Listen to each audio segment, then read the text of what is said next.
E aí, tudo certo? Aqui quem fala é o Marcos. Seja bem-vindo ao episódio 10 do Rádio Game Dev.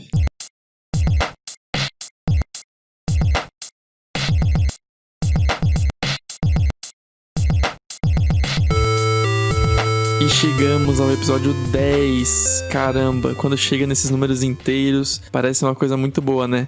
O 10, o 20, o 30, o 40, o 50 e daqui a pouco o 100. Eu não duvido, hein? A gente vai chegar lá, porque a intenção aqui é ser um episódio por semana e temas pra falar não faltam, né? Porque tem os temas que eu já tenho em mente, tem os temas que vocês me recomendam, tem possíveis entrevistas, tem possíveis episódios com outras pessoas que não são necessariamente entrevistas, mas são um tema específico que a pessoa fala melhor do que eu, daí eu trago a pessoa pra falar. Então, cara, tem muita coisa aqui pra gente fazer nesse podcast, então eu confio sim que a gente vai chegar bem longe. Um episódio por semana é a intenção, só que nem sempre é possível, né? Às vezes tem uma pausa de no máximo uma semana, porque aconteceu algumas coisas na semana que me impediu de gravar, mas o meu esforço aqui é pra gravar um episódio por semana. E dessa vez tá mais fácil nesse momento, porque agora tem uma pessoa editando o meu podcast, que é o Audio Heroes, audioheroes.com.br. Eles editam podcasts e agora eu contratei aqui pra editar os meus podcasts, e aí fica a edição melhor, fica mais bem cortadinho, mais bonitinho, as músicas mais bem posicionadas, melhor do que eu fazia antes. Então já temos 2 episódios aí. Eu acho que a partir do 8 começou a ser editado pelo Audio Heroes, então vocês devem ter percebido já uma melhora no fluxo do podcast, em como é escutar ele. Então recomendo aí pra quem tem podcast entrar no site deles e ver um pouco mais sobre o que eles fazem. Bom,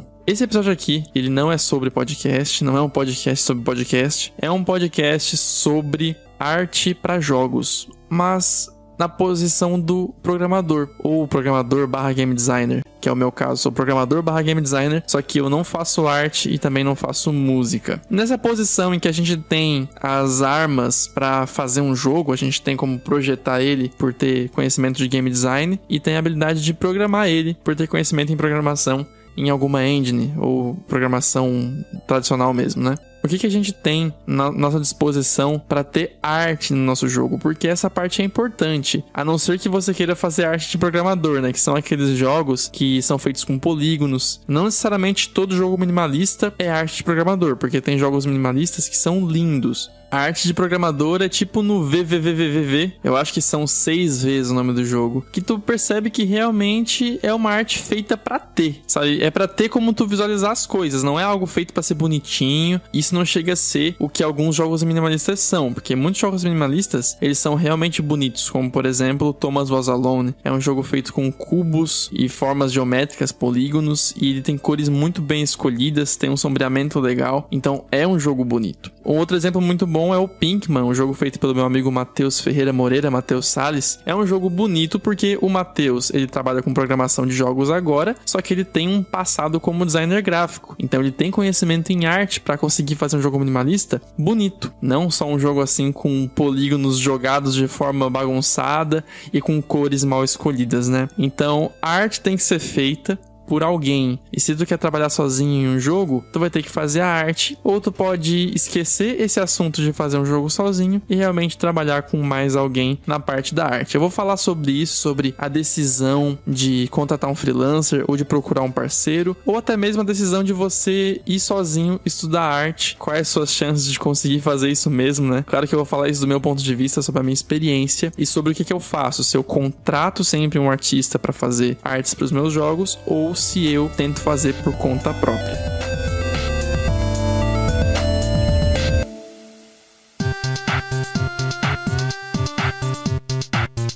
Eu não sei quanto que tu conhece do meu trabalho, mas eu tenho 2 jogos publicados na Steam e os 2 são feitos com artes de outras pessoas. São artistas freelancer que eu contratei para fazer as artes do projeto. Então, com isso já tem a minha resposta sobre qual é a minha opinião sobre isso, sobre o que um programador de jogos deve fazer para ter arte no seu jogo. Eu acho interessante tu contratar alguém para fazer a arte. Mas da onde que vem essa minha decisão, né? Por que eu decidi trazer um artista pro projeto em vez de fazer artes por conta própria. E também como é que tu pode lidar com a questão, assim, de ter que gastar com o jogo, né? Gastar entre aspas, porque tu se preocupa em colocar dinheiro no jogo, sendo que tu não sabe qual retorno que tu vai ter, né? Como é que tu pode lidar com isso? Bom, pra quem não sabe, né? Eu tenho aqui no meu canal um curso gratuito, que é um curso de roguelike, que foi feito lá em 2017, um dos meus primeiros tutoriais. Foi a minha segunda série de tutoriais e é sobre um jogo roguelike muito simples de plataforma, em que as fases são geradas automaticamente de forma horizontal. A gente tem uma fase com 6 blocos, sendo que 4 blocos, que são do centro da fase, eles são gerados aleatoriamente dentro de uma série de sessões que tu já criou anteriormente. Então tu já monta, por exemplo, um quadradinho com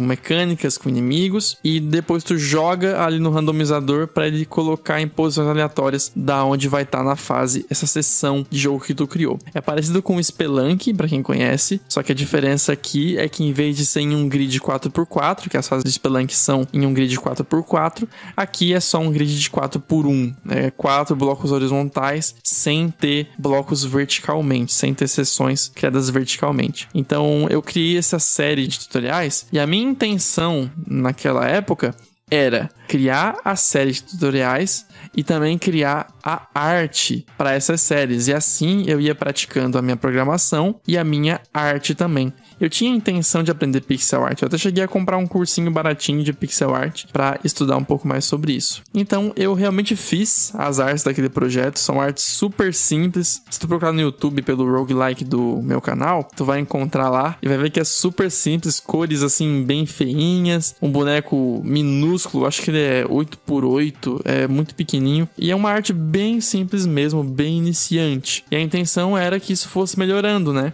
Mas o que acontece? Essa foi a minha segunda experiência criando arte. A minha segunda experiência desenhando mesmo. Porque antes disso, até mesmo antes de começar a criar jogos, eu fiz um curso de desenho, acho que foi por uns 6 meses, em que eu tinha aulas de desenho toda semana e eu tinha muita atividade para praticar em casa também. Desenho tradicional mesmo, não é desenho para jogos. É desenho tradicional que eu poderia então trazer para jogos eventualmente. Só que o que acontece, né? Que quando a gente tá fazendo uma coisa que a gente não tem tanto interesse, né? Porque por mais que eu goste de arte, eu gosto de ver, eu gosto de seguir artistas no Instagram, eu gosto de ver artes de jogos bem feitas por jogos publicados pelo mundo todo. Só que eu gostar de olhar pra arte não quer dizer que eu goste de fazer, né? Então eu entrei nesse curso de desenho com essa intenção de aprender arte, só que não necessariamente eu iria fundo nisso, e esses 6 meses foram bem arrastados e foram até um pouco preguiçosos no tempo que eu fiquei lá. O que acontece é que tinha muita atividade para fazer em casa e eu fazia sempre exatamente o que precisava fazer. Eu fazia em cima da hora, eu fazia só o que precisava. Eu me esforçava só aquele pouquinho que era o suficiente para ficar ok, entende? Para ficar tranquilo, para não parecer que eu não faço nada. E quando eu ajo assim, eu me sinto muito mal, porque eu não gosto de ver falta de esforço no que eu tô fazendo, não gosto de ver que a coisa tá mal feita. E acho que muita gente aqui é assim, né? Muita gente que cria jogos tem esse espírito de fazer o seu melhor no que gosta de fazer. Então, ver um trabalho feito que tu mesmo sabe que não foi o teu melhor, não é tão legal de ver. Então, quando eu fiz isso, quando eu fiz esse curso, eu tava realmente me arrastando por ele, não necessariamente gostando tanto daquilo ali. Eu passava muito tempo vendo vídeos na internet sobre como desenhar, só que eu passava pouco tempo realmente desenhando, que era o mais correto, né? Realmente praticar bastante o que eu aprendia. Por muito tempo, eu tive muita teoria e pouca prática dentro de uma área que é realmente muito prática, apesar de precisar muito de teoria também. Então o que acontece, né? Eu pude perceber nesse curso de 6 meses que desenho não era uma coisa muito feita pra mim. Eu acredito que exista essa coisa de algo que é feito pra mim e algo que não é feito pra mim. Porque tem coisas que eu vejo pessoas adorando fazer, eu não tenho a mínima vontade de fazer. Tu pode levar isso até pra jogos, que é uma área que é entretenimento. Existem gêneros de jogos que não te atraem. Tem jogos que são mundialmente famosos, ou seja, muita gente joga, muita gente gosta muito, só que você não tá nem aí pra esse jogo. E eu tô falando de jogos, não tô falando de algo que requer um esforço pra aprender uma habilidade, que tu vai levar pra sua vida, pro trabalho. No caso, jogar jogos é o trabalho de algumas pessoas, mas eu tô falando aqui de desenvolver, né? Então, o jogar jogos aqui, eu tô falando de forma de entretenimento e não como forma de trabalho. Então, se dentro de jogos, que é uma área de entretenimento, existem os gêneros que tu não gosta, imagina em trabalho, né? Em fazer arte, em programar, em projetar jogos, em fazer música. Dentro disso, com certeza vai ter coisas que tu não vai gostar de fazer. Só que o bom disso daí, né? E o meu ponto que eu quero chegar é que tu não gostar de fazer não quer dizer que a coisa é chata, não quer dizer que a coisa é terrível, quer dizer que alguma coisa em ti impede tu de ter vontade de fazer. Enfim, o que é isso exatamente é algo que é muito discutido ainda, né? Tipo, se isso nasce contigo, se é uma coisa que tu cresceu estudando muita matemática, então tu tem mais aptidão para coisas matemáticas. Ou tu já nasceu tendo uma aptidão natural para matemática, alguma coisa no teu cérebro quando tu nasceu, não é nem algo que é mérito teu, é algo que nasceu contigo, sabe? Pode ser isso também. Claro que o esforço, ele sempre pode te ajudar a obter as coisas, né? E tu ter talento natural e não ter esforço, não adianta nada. Mas o que eu quero chegar aqui é que algumas pessoas têm uma facilidade maior para alguma coisa, e não só facilidade, mas também vontade maior para alguma coisa. Porque a vontade que eu não tenho em fazer arte, eu tenho em sentar e escrever um pouco sobre um jogo para projetar ele, para pensar como ele vai ser, pensar nas mecânicas, nas suas fases, no seu personagem. Eu tenho essa mesma vontade para programar o jogo, para testar as mecânicas, para montar as fases, para montar, eu vou dizer até uma coisa que eu nem gosto muito de fazer, mas para fazer menu também. Eu não gosto de programar menu, mas é uma coisa que se eu sento e começo a fazer, o fluxo vai levando e chega uma hora que eu vejo, cara, tá terminando o menu aqui e já tô programando ele todo. Então, é uma coisa que eu não sentia nem um pouco naquele tempo desenhando, porque toda vez que eu sentava pra desenhar, porque eu tinha que fazer atividade, porque se eu não fizesse e chegasse no curso sem as minhas atividades feitas, o professor ia me dar bronca, né? Eu sentia pouca vontade e me sentia pouco capaz de fazer aquilo.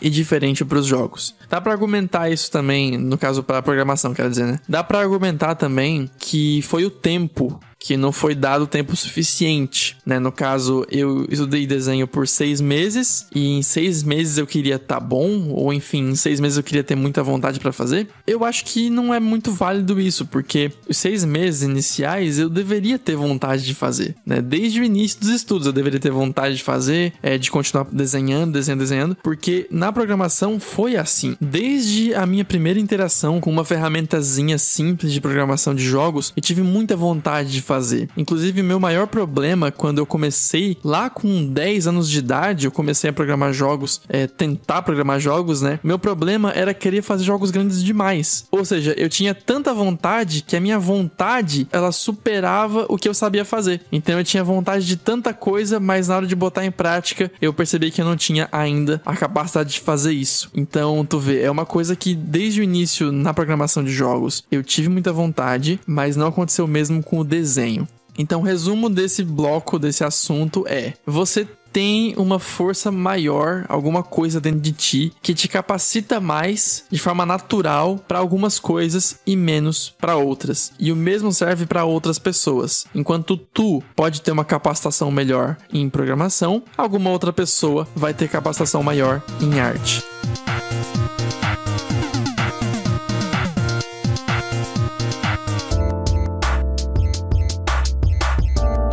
Percebendo então que tenho mais capacidade para programação e para game design, eu decidi, depois do roguelike, focar totalmente em programação e game design e deixar a arte com outras pessoas. No caso, depois do roguelike, eu fiz o Mega Man X, né? O Recriando Mega Man X. Também o curso Beat'em Up no meu canal. E também o curso Metroidvania. E o curso Metroidvania foi a primeira vez que eu paguei um freelancer para fazer arte para mim. Eu paguei ele para fazer as artes pro curso, e o curso é totalmente feito com artes criadas do zero mesmo, artes feitas para o curso, que eu forneço pros alunos e permito que eles usem à vontade para estudar e também para seus projetos. Então depois dessa experiência com as artes do roguelike, eu pude perceber o quão melhor seria eu poder focar no que eu gosto de fazer e no que eu me sinto bem fazendo e pagar para outra pessoa que se sente bem fazendo arte, que ela faça arte, né? Então todo mundo se ajuda e assim eu tenho uma boa arte nos meus jogos e não preciso ficar me esforçando, estudando alguma coisa que não me interessa muito de estudar, né? Eu me interesso muito por arte, mas não por estudá-la. A gente não tem que querer saber fazer tudo. E se você tem essa intenção de fazer tudo no seu jogo, é bom que seja algo consciente, algo que tu realmente pensou e decidiu. Vai ser assim porque eu tenho meus motivos, sabe? Tem algumas pessoas que eu vejo, assim, nos comentários dos meus vídeos, que são, assim, os comentários que eu não entendo, sabe? Eu não sei quando é que essa mentalidade do fazer tudo ficou tão obrigatória. São comentários tipo assim, ó: eu queria muito fazer um jogo, mas eu não sei fazer arte. Então a pessoa coloca o não saber fazer arte como um bloqueio. Ou seja, é impossível tu contratar alguém pra fazer arte, ou é impossível tu encontrar na internet arte pra suprir pelo teu jogo enquanto tu não consegue contratar alguém. Então, sem saber fazer arte, não pode fazer jogo. E é isso que eu quero deixar bem esclarecido nesse podcast, é que não é necessário tu saber fazer arte. Se tu não gosta, tu pode contratar alguém pra fazer. E nessa parte de contratação, eu vou deixar aqui algumas recomendações sobre aonde encontrar, né? É importante isso daí. O que não falta na internet é grupos de desenvolvedores. Grupos de pixel art, grupos de arte 3D, grupos de até mesmo de programadores, que tu pode encontrar algum artista no meio, porque também tem os artistas que querem aprender a programar, né? Pra poder fazer seus jogos com as suas artes. Então nesses grupos tu consegue encontrar pessoas que fazem arte. E no meio dessas vão ter as pessoas que estão trabalhando nos seus jogos, estão trabalhando nos seus projetos, mas tem aquelas que se abrem para fazer freelance. E aí tu pode começar a conversar e definir os preços, definir o que tu vai fazer e o seu orçamento que tu pode investir. Eu já falei um pouco sobre essa questão de quanto investir num jogo no episódio número 5, se eu não me engano. Não, no episódio número 3. Episódio número 3 é publicando jogos na Steam sem estresse. Eu falo bastante sobre o que tu deveria colocar de dinheiro no teu jogo. Mas, resumidamente, se for algo recente que tu tá começando a fazer agora, o seu primeiro jogo que tu quer publicar, um jogo sério que tu quer fazer por completo, eu recomendo investir o menos possível, a menor quantidade possível, porque assim o risco é menor. Risco menor, ansiedade menor, e assim tu fica mais tranquilo. Porque muita ansiedade a gente coloca por conta própria, a gente coloca sem motivo. Então tu pode realmente fazer um jogo que não te gere ansiedade. Então invista menos dinheiro nele, que assim tu consegue um trabalho bom, porque vai ser feito por alguém, né, que sabe fazer arte, não por ti mesmo, que se tá ouvindo esse podcast pensando sobre se deve ou não aprender arte, certamente você não sabe fazer arte ainda. Então a minha recomendação é que nem se custe em estudar arte e vá atrás de um freelancer.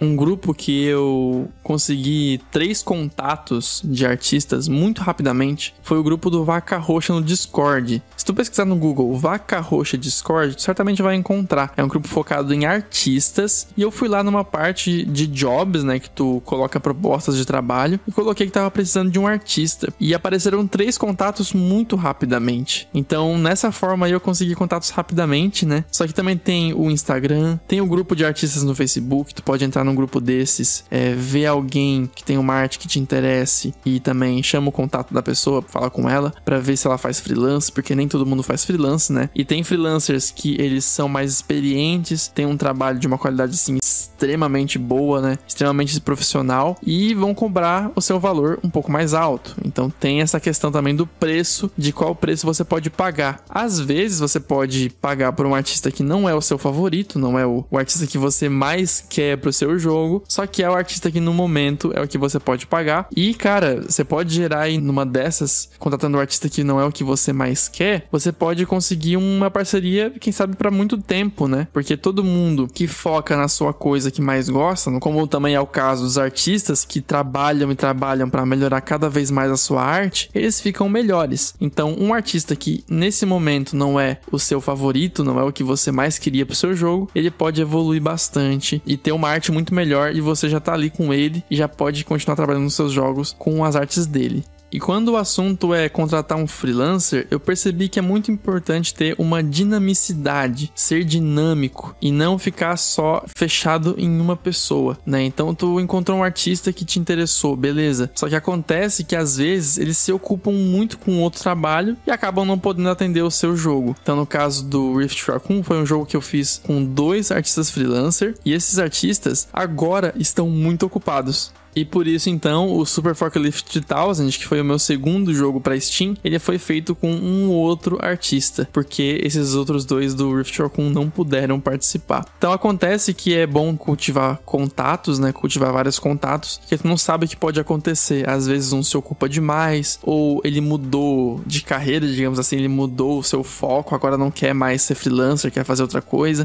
Então sempre pode mudar essas coisas, então fique atento e cultive contatos. E até então, todas as minhas interações com freelancers foram bem pouco burocráticas, sabe? Nessa questão de contratar um freelancer, você pode ter uma preocupação inicial sobre como funciona, qual a burocracia disso, como fazer assim para fazer o pagamento e tudo. É muito simples. Todos com quem eu participei, com quem eu trabalhei, sempre foi pagar metade no começo e metade depois. Faz lá um conjunto de artes, talvez uma animação completa, ou toda a arte do projeto, um bloco de artes, né, que dá um valor específico, e aí tu paga metade para ele começar e paga metade depois. Só que certamente tem várias outras formas de trabalhar, essas foram apenas as formas com que os freelancers que eu trabalhei agiram, foi dessa forma o pagamento. E um outro benefício oculto dessa coisa de tu trabalhar com freelancers, além de não precisar fazer a arte, que é uma coisa que você não sabe fazer ou não quer estudar nesse momento, tu também cultiva o teu trabalho em equipe, que é uma coisa importante para essa área, porque eventualmente tu vai começar a trabalhar com outras pessoas de outras áreas que não são a sua, né? Não são programadores ou não são game designers. E é muito importante aprender a se comunicar e explicar as coisas. Explicar as coisas é algo que tu vai ter que fazer o tempo todo, porque quando tu for explicar como tu quer uma arte para uma mecânica, por exemplo, é uma mecânica que faz isso, isso, isso e isso. Então tem que ter animação para isso, para isso, para isso. Tu vai ter que explicar bem certinho como é que é a coisa. E essa explicação, então, vai te gerar um aprendizado sobre como explicar melhor as coisas. Isso é um ensinamento que não é só para jogos, mas para a vida também, né? Tu conseguir articular melhor suas explicações, conseguir explanar melhor as tuas ideias, é uma coisa muito boa de se aprender.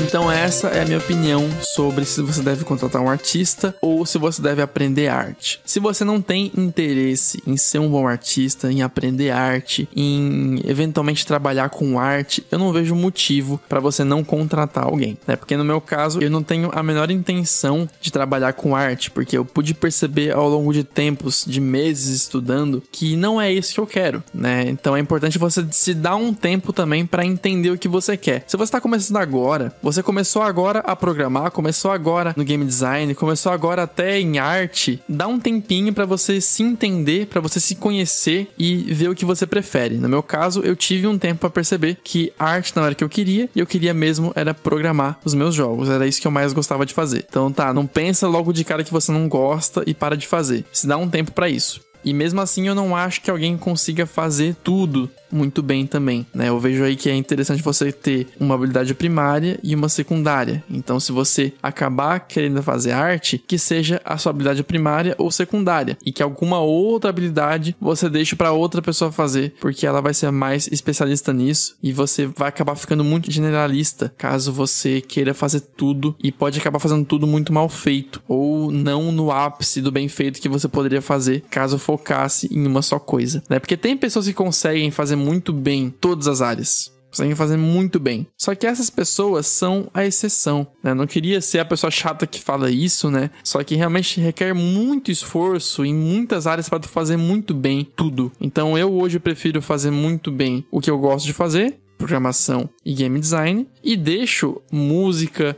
som, arte para pessoas que gostam muito de fazer isso e que são muito melhores do que eu e sempre serão, porque esse é o propósito delas. Eles querem fazer isso, enquanto eu quero fazer outra coisa. Então eles sempre vão ser melhores do que eu nisso. E assim tu consegue, então, aproveitar ao máximo a tua habilidade e a habilidade de outras pessoas. Essa é a forma que eu vejo essa questão do trabalhar em equipe, trabalhar com mais pessoas e contratar freelancers. E é claro, isso é a minha opinião. Se você tem outra opinião, não se deixe influenciar pela minha opinião. Apenas leva em consideração o que eu falei e reflete sobre o que faz sentido pra ti e o que não faz sentido. E se você estiver no YouTube, comenta aqui embaixo nos comentários o que você achou desse episódio. E também pode deixar uma sugestão para um próximo episódio do Rádio Game Dev. Beleza?